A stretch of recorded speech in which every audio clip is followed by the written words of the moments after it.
바울이 3차 전도여행을 마치고 이제 예루살렘으로 들어왔습니다. 그랬더니 두 가지 사건이 기다리고 있죠.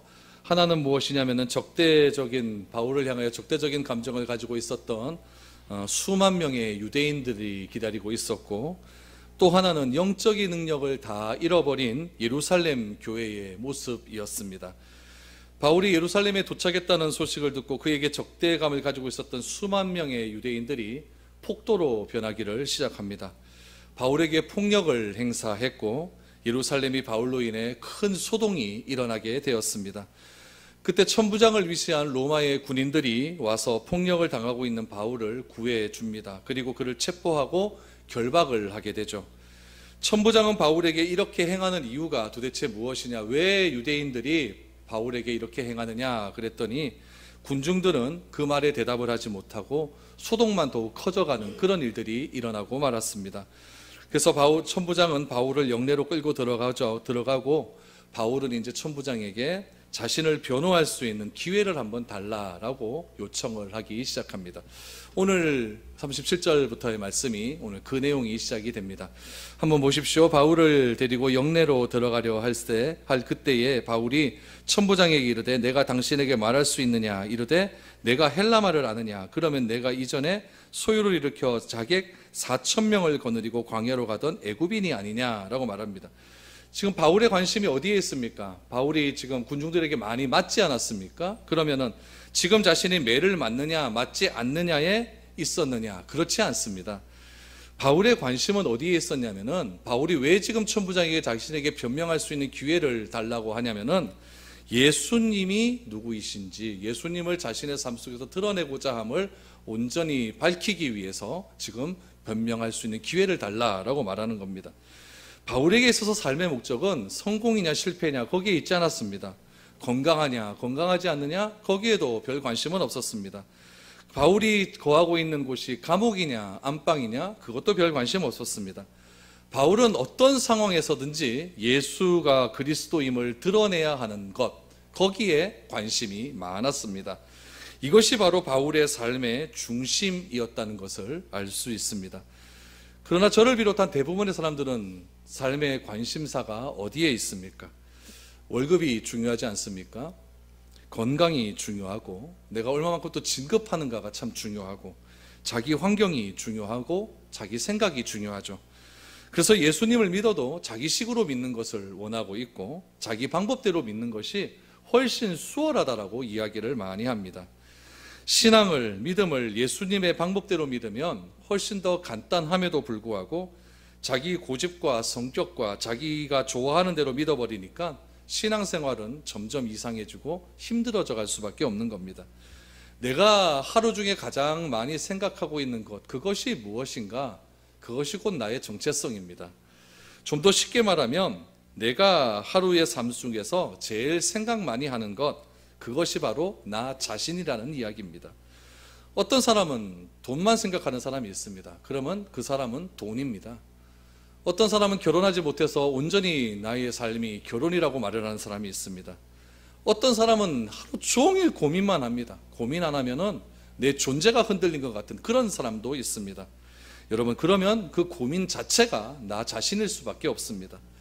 오늘 본문에 나타난 천부장의 관심은 무엇이고 바울의 관심이 무엇인지를 한번 자세하게 한번 들여다보시기 바랍니다. 천부장의 관심은 무엇입니까? 천부장은 예루살렘 치안 책임자입니다. 천부장은 보통 같으면 어디에서 삶을 사냐면은 가이사랴라고 하는 곳에서 삶을 살게 되죠. 가이사랴에 가면 황제에게 바친 그런 도시인데 지중해 연항이 아주 잘 지어놨습니다.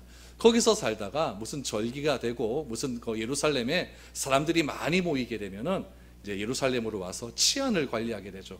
오늘 본문에 유대인들이 수만 명이 들어왔다라고 하는 것은 그만큼 예루살렘에 사람들이 많이 모였다라고 하는 그런 것을 의미하는 것이고, 사람이 많이 모였기 때문에 치안상의 문제로 가이사랴에 있던 천부장이 지금 예루살렘으로 와 있는 상태입니다. 천부장은 생각을 합니다. 오늘 38절 말씀해 보니까 바울에게 묻죠. 네가 헬라말 할 줄 아느냐? 헬라말 할 줄 안다 그랬더니 천부장이 무엇이라고 이야기하냐면은 내가 이전에 소요를 일으킨 사람을 하나 안다는 거죠. 바울이 천부장이요. 그 소요를 일으킨 사람이 누구냐면은 4,000명의 사람을 데리고 소요를 일으켰는데 그 소요를 일으킨 사람이 지금 어디로 갔느냐? 애굽으로 도망갔다는 이야기입니다.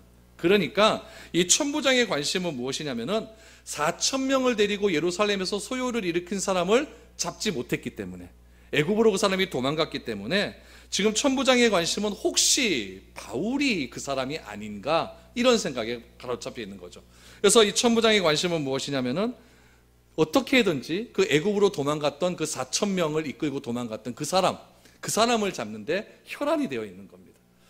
바울의 관심은 무엇입니까? 온통 예수님밖에 없습니다. 어떻게 하면 예수님 전할 수 있을까?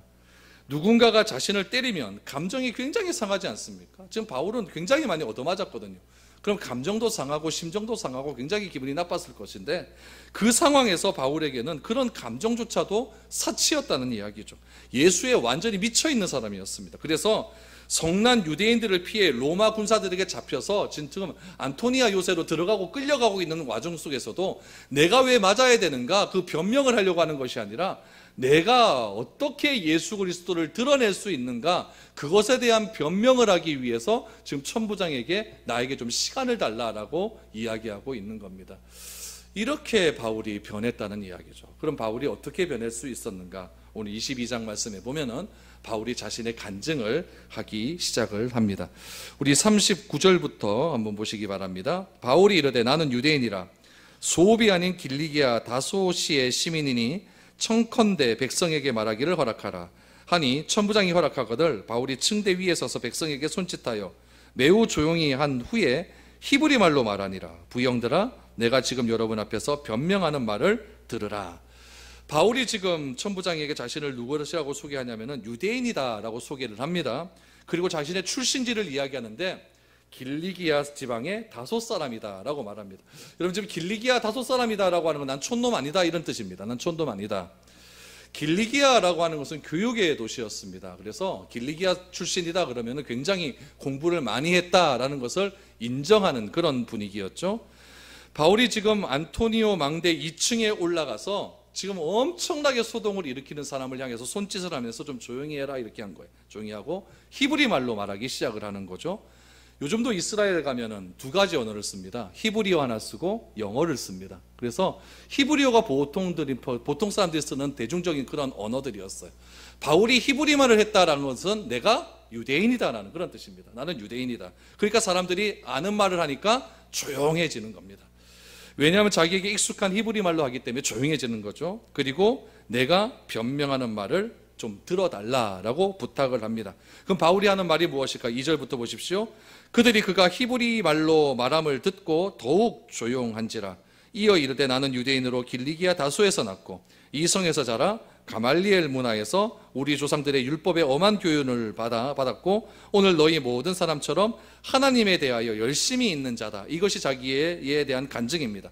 바울은 먼저 자신의 출생지를 이야기합니다. 앞에 거는 누구에게 한 말이에요? 천부장에게 한 말이고, 지금 이 말은 군중들에게 하는 말입니다. 나는 유대인이다. 유대인이가 히브리 말 하는 거죠. 나는 길리기아 다소 출신이다. 이거는 자신의 출생지를 말하는 것이고, 두 번째 말하는 것은 무엇이냐면 학문적 배경입니다. 나는 누구로부터 배웠는가? 가말리엘 문화에서 조상들의 율법을 엄하게 교훈받았다라고 말합니다. 여러분, 그 당시에 아주 유명한 학파가 있었습니다. 힐렐 학파라고 있었는데, 이 힐렐 학파에서 최고로 으뜸 가는 선생님이 누구였냐면은 가말리엘입니다. 이 가말리엘로부터 사사를 받기 위해서는 어떻게 했냐면은 13세 이하의 아이가 창세기부터 창출, 내민, 신명기까지 다 외워야 됩니다.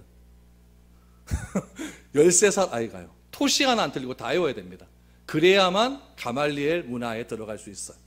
그러니까 수만 명의 아이들이 이 가말리엘 문화에 들어가려고 노력을 했지만은 함부로 들어갈 수가 없습니다. 1년에 기껏해야 3명, 4명 이렇게 들어가는 거죠. 그 중에 한 명이 누굽니까? 바울입니다. 이 가말리엘 문화에서 철저하게 율법 교육을 받았고, 또 율법 교육을 받아서 그렇게 실제로 다른 누구와도 비교할 수 없을 만큼 율법을 실천하며 살아왔다라고 말을 합니다. 3절 하반절에 보니까 이렇게 얘기하죠. 오늘 너희 모든 사람처럼 누구의 열심? 하나님에 대하여 열심 있는 자다. 이게 근거가 되는 거예요. 율법에 대해서 철저히 교육을 받았으니까 하나님에 대해서 열심일 수밖에 없죠. 그 당시의 사람은 다 하나님을 아는 사람들이니까 하나님에 대한 열심이 있는 사람들이었습니다. 그리고 아주 중요한 말을 하죠. 4절 5절 보십시오. 내가 이 돌을 박해하여 사람을 죽이기까지 하고 남녀를 결박하여 옥에 넘겼노니 이에 대제사장과 모든 장로들이 내 증인이라. 또 내가 그들에게서 다메섹 형제들에게 가는 공문을 받아 가지고 거기 있는 자들도 결박하여 예루살렘으로 끌어다가 형벌받게 하려고 가더니 자신도 바울의 이야기를 듣고 있는 유대인처럼 예수 믿는 사람 죽이는데 앞장섰다는 이야기입니다. 오늘 4절에 보니까 내가 이 돌을 박해, 이 도라는 것은 예수가 그리스도라고 하는 도입니다. 예수가 그리스도라고 하는 도. 지금 이 군중들이 일어나고 폭동한 이유는 무엇입니까? 우리 앞에 21장 말씀에서 보니까 율법을 부인했다는 거예요. 바울이 율법을 부인하고 예수가 그리스도라고 하는 엄한 이단전 사상을 변했기 때문에 지금 이런 폭동이 일어난 것 아니겠습니까? 그래서 바울이 말하는 거죠. 나도 너희들과 똑같은 사람이었다는 거죠. 나도 예수를 그리스도라고 믿는 그런 사람을 죽이는데 앞장섰다는 겁니다. 그런데 지금 바울이 이 말하는 이유는 무엇이냐면은 지금 유대인들이 폭동을 일으키지 않습니까? 지금 바울을 핍박하고 죽이려고 흥분을 하고 있지만 자신은 어떻다는 거예요? 자신은 그 정도를 넘어섰습니다. 정도를 넘어서서 사람까지 죽였다는 거예요. 바울이 죽인 사람 누굽니까? 스데반 아닙니까? 스데반.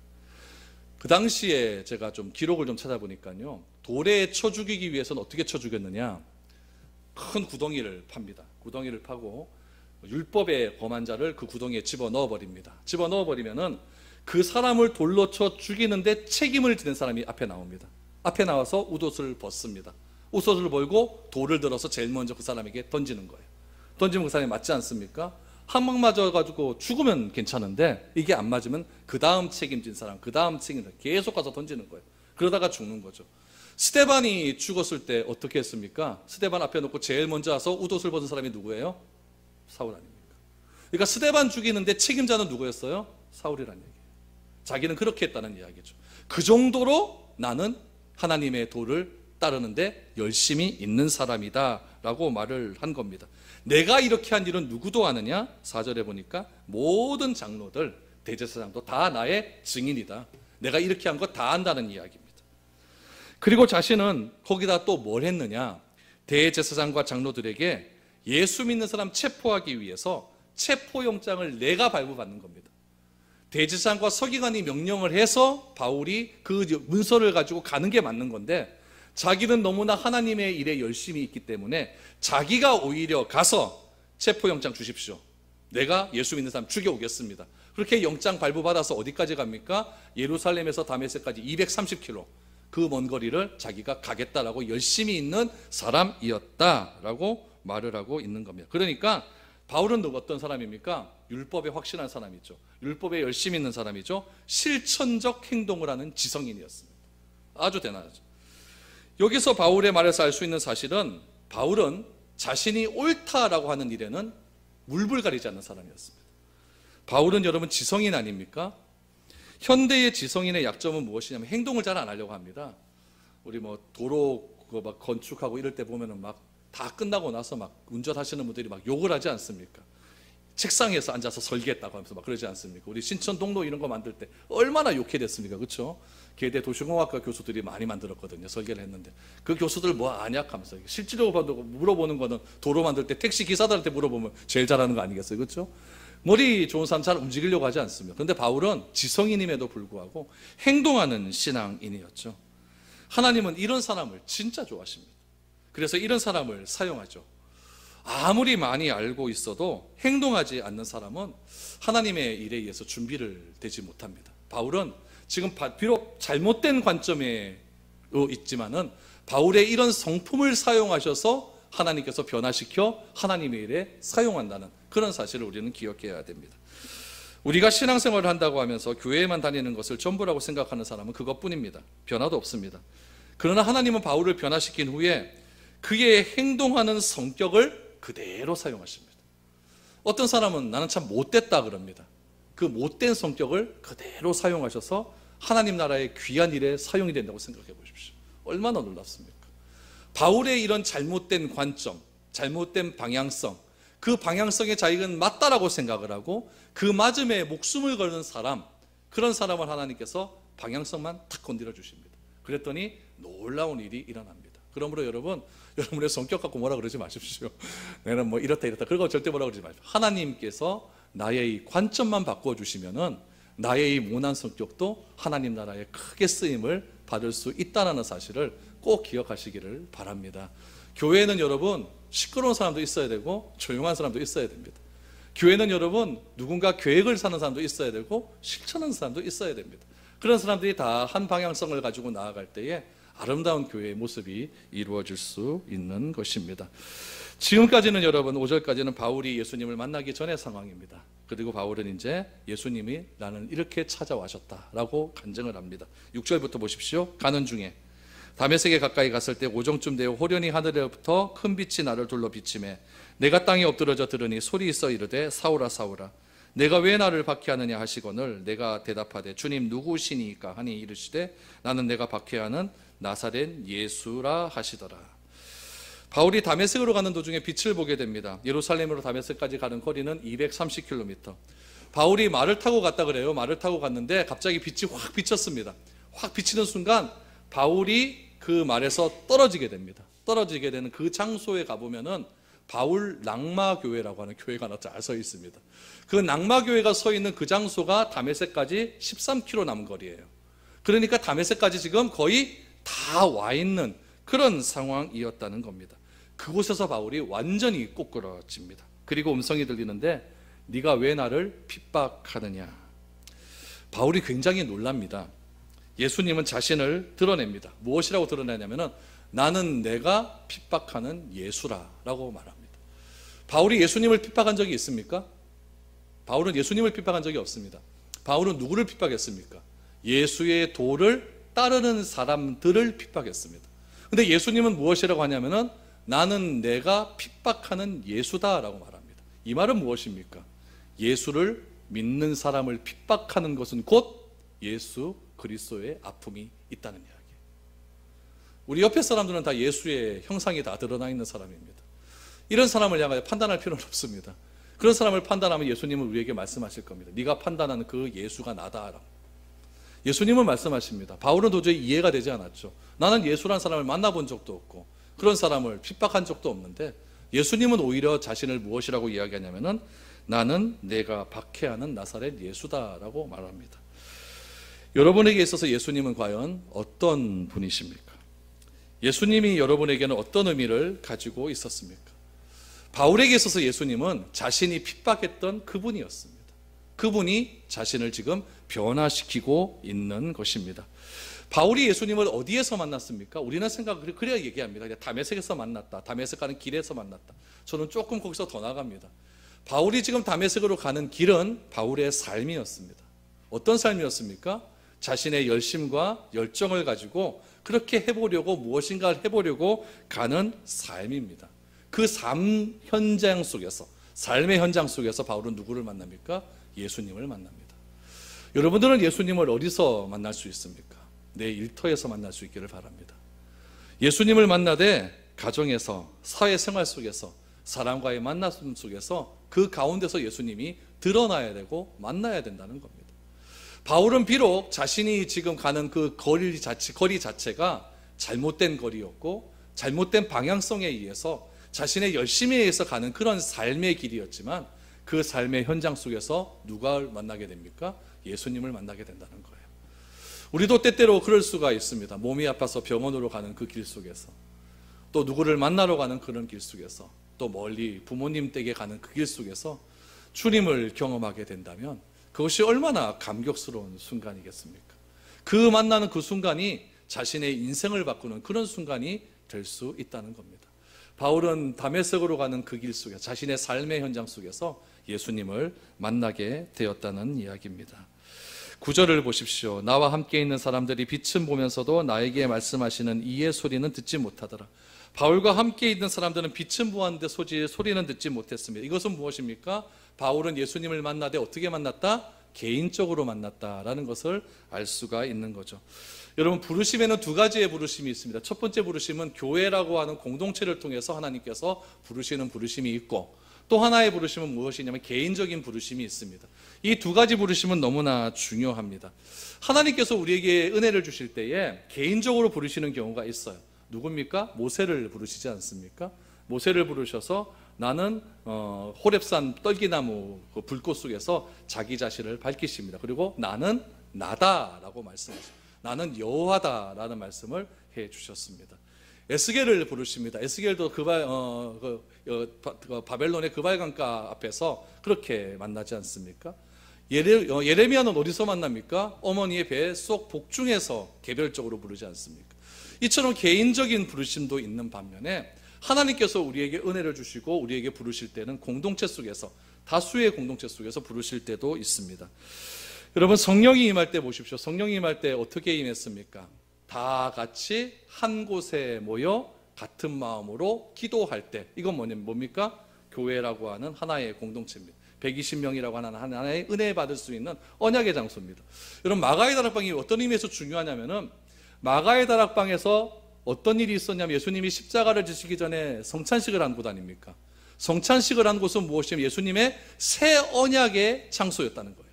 그 새 언약의 장소에서 예수님께서 예루살렘을 떠나지 말고 약속한 것을 기다리라고 하는 그 약속의 말씀을 믿고 며칠 동안 기도했어요? 10일 동안 같은 마음으로 한 곳에 모여 같이 기도했더니 성령이 그곳에 임하는데 어떻게 임했다? 각 사람에게 임했다는 거예요. 그러니까 하나님이 임하시는 방법은 공동체 속에서 각 사람에게 임합니다. 하나님이 우리를 부르실 때 어떤 때는 이 교회라고 하는 속에서 예배드리는 중에 나에게 말씀하는 것이 있습니다. 그래서 교회는 중요합니다. 교회는 내가 은혜를 받을 수 있는 터전입니다. 교회는 내가 은혜를 받고 내가 소명을 얻을 수 있는 장소입니다. 그렇기 때문에 이 교회를 무시해서는 절대 안 됩니다. 교회를 비방해서는 안 됩니다. 왜 그렇습니까? 교회는 주께서 피로 값주고 세운 아름다운 곳이고 이 곳에서 하나님은 나를 부르시기 때문에 그렇다는 이야기입니다.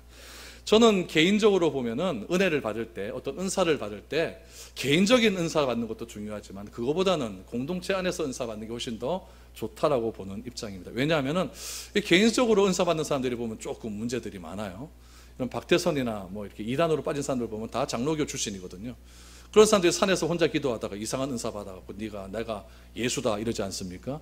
요즘 신천지 말고 또 하나의 신천지 비슷한 유가 하나 생겼어요. 새천지. 새천지라고 아십니까? 신천지의 교리는 뭐냐면은 하나님께서 목자를 부르신 거예요. 목자를 부르셨는데 그 목자가 누구냐면 이만이거든요. 근데 그 안에서 또 하나의 목자가 발견된 겁니다. 그 또 하나의 목자가 누구냐면 이만이 세컨드였어요. 그 여자가 나와가지고 내가 또 하나의 목자다 그래가지고 나왔는데 이 새천지 사람들은 누구를 전도하냐면은 신천지 안에 있는 사람을 빼옵니다. 신천지는 우리 교회에 있는 사람을 빼오고 새천지는 신천지 안에 있는 사람을 빼옵니다. 그래서 지금 새천지도 또 등장을 했는데 다 지들 혼자 기도하다가 지들 혼자 뭐 이렇게 받고, 근데 그 교회라고 하는 공동체에서 다수에서 이렇게 기도를 하다가 은사를 받고 이렇게 되면은 서로가 서로를 잘못된 것을 이렇게 체크해주고 이렇게 격려해주기 때문에 잘못된 길로 갈 수 있는 가능성이 좀 적습니다. 그러나 혼자 이렇게 받는 경우는 좀 이렇게 위험한 경우가 있어요. 아무튼 개인적으로 소명을 받든 공동체 안에서 소명을 받든 하나님의 부르심에는 반드시 목적이 있다는 거예요. 하나님께서 지금 그 다메섹으로 가는 길 가운데 수많은 사람들 중에 빛을 다 봤는데 유일하게 한 사람에게만 음성이 들렸다고 하는 것은 하나님께서 사울을 부르신 분명한 목적이 있다는 것을 우리에게 말씀을 해 주시고 있는 겁니다. 여러분, 저는 교회라고 하는 이 속에서 함께 모여 기도하고 예배드리는 것에 집중을 했으면 좋겠습니다. 그리고 제일 좋은 것은 예배를 통해서 은혜 받으시고 예배를 통해서 은사도 받으시고 예배를 통해서도 말씀도 받으시고 또 예배를 통해 여러분의 상처도 치유되는 일들이 일어날 때에 그것이 제일 좋은 것이고 교회에 덕을 끼치는 것이고 함께하는 것이 참 좋다는 것을 기억하시기를 바랍니다. 자, 바울이 예수님을 봤습니다. 만났습니다. 10절 11절 내가 이르되 주님 무엇을 하리이까? 주께서 이르시되 일어나 다메섹으로 들어가라. 내가 해야 할 모든 것을 거기서 누가 이르리라 하시거늘 나는 그 빛의 광채로 말미암아 볼 수 없게 되었으므로 나와 함께 있는 사람들의 손에 끌려 다메섹에 들어갔노라. 바울은 주님을 만나게 됩니다. 그리고 자신이 무엇을 해야 할지 묻게 됩니다. 주여 무엇을 하리이까? 이것은 여러분 굉장히 중요한 질문입니다. 예수님은 우리를 찾아오시되 우리를 먼저 찾아오셨습니다. 그리고 찾아오신 목적을 분명히 말씀을 해 주십니다. 나를 통해서 하시고자 하는 분명한 목적이 있다는 거예요. 그것을 찾는 것을 가리켜서 뭐라고 하냐면은 소명이라고 이야기합니다. 하나님은 예수를 그리스도라고 고백하는 모든 사람에게 이 소명을 주셨습니다. 우리가 예배드림을 통해서 성경을 읽음을 통해서 이 소명을 찾는 것은 굉장히 중요한 일입니다. 우리는 그것을 가리켜서 소명이라고 그러고, 그 소명대로 내가 행하는 것을 무엇이라고 하냐면은 미션이라고 합니다. 사명이라고 이야기를 하죠. 우리가 이 세상에 태어났다고 하는 것은 사명을 가지고 태어난 것입니다. 우리가 그냥 무기력하게 이렇게 살아가는 것 별로 중요한 건 아닙니다. 의미가 있습니다. 주님은 다메섹으로 가면 그곳에서 바울이 해야 할 일을 말씀해 주겠다라고 말씀을 합니다. 그래서 바울이 빛으로 말미암아 눈이 보이지 않게 되자 함께 있는 사람의 손에 의해서 다메섹 안으로 들어가게 되었습니다. 거기서 한 사람을 만날 터인데 그 사람이 너에게 어떤 일들을 말해줄 것이다 라고 말해주는 거죠. 그럼 어떤 일이 있었을까요? 12절에서 16절입니다. 율법에 따라 경건한 사람으로 거기 사는 모든 유대인들에게 칭찬을 듣는 아나니아라 하는 이가 내게 와 곁에 서서 말하되 형제 사울아 다시 보라 하거늘 즉시 그를 쳐다보았노라. 그가 또 이르되 우리 조상의 하나님이 너를 택하여 너로 하여금 자기 뜻을 알게 하시며 그 의인을 보게 하시고 그 입에서 나오는 음성을 듣게 하셨으니 내가 그를 위하여 모든 사람 앞에서 내가 보고 들은 것의 증인이 되리라. 바울은 다메섹에서 하나님께서 바울을 위해 준비된 한 사람을 만납니다. 그 사람이 누굽니까? 아나니아라고 하는 한 사람입니다. 아나니아에 대해서 이렇게 소개를 합니다. 성경에 보니까 아나니아는 율법에 경건한 사람이었다. 율법의 모든 사람들로부터 칭찬 듣는 사람이었다라고 말합니다. 여러분, 예수만 믿어도 칭찬 듣는 사람 되어야 됩니다. 예수만 믿어도 교회에서 좀 칭찬 듣는 사람이 되어야 됩니다. 교회 안에서도 저 사람만 아니면 돼 이렇게 말하는 사람이 있어요. 여러분, 그런 말 듣는 사람 되지 마십시오. 욕먹은 사람 되어서는 안 됩니다. 예수를 잘못 믿으면 여러분 욕먹게 되어 있습니다. 그러나 예수 잘 믿으면 칭찬 듣는 사람이 됩니다. 예루살렘 교회의 초대 예루살렘 교회의 7 집사는 다 교회에서 칭찬 듣는 사람이었다라고 증언을 하고 있습니다. 여러분, 다른 사람이 예수 믿는 사람을 향해 말하는 욕은 무엇인지 아십니까? 왜 예수를 믿는다고 하면서도 네가 나보다 더 이기적이냐, 이겁니다. 왜 네가 나보다 더 이기적이냐. 칭찬받았다는 것은 무엇입니까? 주위 사람들에게 연결이 되어 있고 소통이 된다고 하는 뜻입니다. 칭찬이 목적이 아니라 주변 사람과 연결되고 소통이 가능한 사람이 되라라는 데 목적이 있는 겁니다. 예수 믿어놓으니까 너는 말이 안 통한다, 이런 말 들으면 곤란하다는 이야기예요. 아나니아는 사울을 향하여서 무엇이라고 이야기합니까? 다시 보라라고요. 그러자 사울이 보게 되자 눈이 딱 띄어지게 되었어요. 그리고 아나니아는 바울에게 어떤 삶을 살게 하라고 말하느냐. 16절을 말씀해 보니까 모든 사람 앞에서 내가 보고 들은 것에 증인이 되리라 라고 말씀합니다. 바울에게 미션이 떨어졌습니다. 그 미션은 무엇입니까? 네가 보고 들은 것에 증인이 되는 삶입니다. 바울이 무엇을 보았습니까? 부활하신 예수 그리스도를 들었습니다. 바울이 본 예수는 누구십니까? 내가 핍박했던 그 사람을 예수님은 동일시했다는 거예요. 그 동일시한 예수 그리스도를 바울은 알게 됩니다. 그럼 바울은 여기서 어떻게 되었을까요? 곧바로 전교여행 가고 그랬습니까? 아닙니다. 바울은 여기서 예수를 영접하고 난 뒤에 아라비아로 갑니다. 저쪽에 아라비아, 사해 남쪽에 있는 저기 아라비아 광야로 들어갑니다. 아라비아 광야로 들어가서 3년 동안 열심히 거기서 율법을 연구합니다. 그리고 복음을 증거합니다. 복음을 증거하다가 거기서 어떻게 해야 되냐면 다시 다메섹으로 들어옵니다. 다메섹으로 들어오다가 다메섹 안에서 핍박을 받게 되죠. 다메섹에는 예수 믿는 사람들이 많이 있었는데 그 사람과 교류하고 그 사람들 앞에서 복음 증거하다가 다메섹 왕이 바울을 핍박하기 시작합니다. 바울이 도망을 가죠. 도망을 가서 벽에서 기어 내려와서 바구니 타고 도망을 갑니다. 도망을 가다가 바울이 간 곳은 어디였냐면 예루살렘으로 들어가죠. 예루살렘 들어가서 바울이 베드로를 비롯한 사도들을 만나려고 했더니 사도들이 시겁을 하는 겁니다. 네가 진짜 바울 맞나? 도무지 바울을 인정하려고 들지 않는 거예요. 그때 바울과 베드로 사이를 이어준 사람이 등장을 합니다. 그 사람이 누구냐면은 바나바입니다. 바나바는 율법으로 가득 차 있었던 그런 딱딱한 도시였던 예루살렘 그 도시에서 바울을 아름답게 연결시켜준 사람이었습니다. 그래도 안 되니까, 그래도 예루살렘 교회 자체가 바울을 받아들이려고 하자니까 바울이 어떻게 하냐면은 길리기아 다소에 가서 거기서 10년 동안 머무르게 됩니다. 10년 동안 머무르다가 우리 사도행전 공부할 때 배웠죠. 안디옥 교회에 큰 부흥이 일어나니까 예루살렘 교회에서 바나바를 파송하잖아요. 파송해서 바나바가 예루살렘 교회에 있다가 10년 전에 바나바가 길르기아 다소로 간 것을 바나바가 기억을 하고 바나바가 직접 다소에 있는 바울을 찾아가지 않습니까? 찾아가서 우리 같이 목회하자. 그래서 바울을 안디옥 교회로 데려와서 같이 목회가 시작이 되어졌고 안디옥 교회에서 기도를 열심히 하다가 선교사 파송하는 일이 생겼는데 그래서 선교사를 파송하는 게 제1차 선교여행 이렇게 되는 겁니다. 그러니까 바울이 실질적으로 하나님께 쓰임받기 위해서 준비된 기간은 13년의 기간이 준비가 되어지는 겁니다. 그 13년 기간 동안에 바울은 열심히 전도했습니다. 열심히 주의 도를 알게 되었습니다. 그렇게 알게 되자 하나님께서 때에 맞게 그를 사용하시는 겁니다. 여러분 우리도 준비만 잘 돼 있으면 됩니다. 내 성격 더럽다고 내 성격 못났다고 그것 탓하지 마시고 하나님께 바른 방향으로만 가십시오. 그러면 하나님께서 좋게 인도해 주셔서 하나님의 우리를 부르신 목적대로 우리를 사용하실 줄 믿습니다. 오늘 바울의 간증을 들었습니다. 다음 주 또 다른 간증이 나옵니다. 나의 삶 속에서도 이런 풍성한 간증이 예수 그리스도를 드러낼 수 있는 간증이 많이 나올 수 있기를 축복드립니다.